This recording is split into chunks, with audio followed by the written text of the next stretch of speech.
We'd love to hit the ball perfectly every time, but realistically that's not going to happen in golf. And there are bad shots which have names, and I'd like to take a moment here to describe them for you.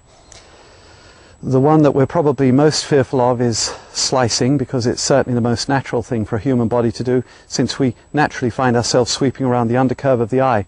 Now, as best I can describe it, a slice should be a ball that starts fairly sharply to the left and then bends violently to the right. It's actually comparatively rare.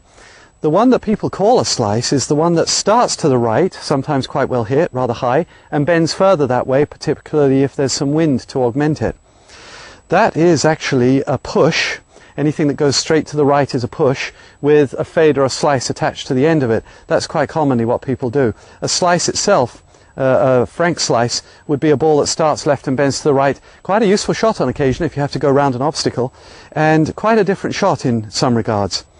So, a slice is a ball that starts to the left and bends to the right. It's more usually hit in the neck, and that's why they bulge the faces of wood, so that they reduce the severity of that.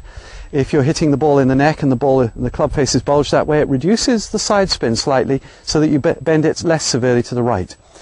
This shot here, as far as I'm concerned, is caused much less because we're casting a popular notion or going over the top, but that we are incomplete with our shoulder turn and substituting for a shoulder turn by bending at the elbows. If we actually arguably stand very well, but get halfway through the swing, stop and bend at the elbows, the ball will bend quite deliberately and violently to the right, and particularly with a wood, do it very sharply.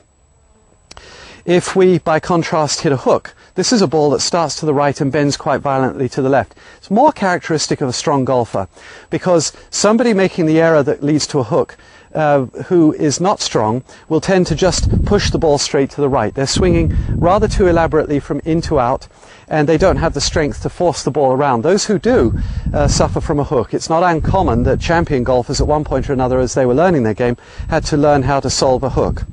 The hook comes from, of course, a closed club face at one point in the swing that's attacking the ball from inside, and in fact it's quite helpful. We would like to know how to do it. If you close the club face, move the ball back in the stance, close the stance and take the club away low and inside, the ball will bend quite deliberately to the left. A useful shot. If you hook, though, rather too much, and when you didn't intend it, then look at how your arms are operating. You may have biased them correctly and then unbiased them as you were swinging back. It's a valuable thing to do if you need to hook, but if you don't want to do it, don't let that happen. Don't let the club turn counterclockwise as you swing back and then try to hit the ball up in the air, because this tends to hit low, because this will hook the ball violently to the left.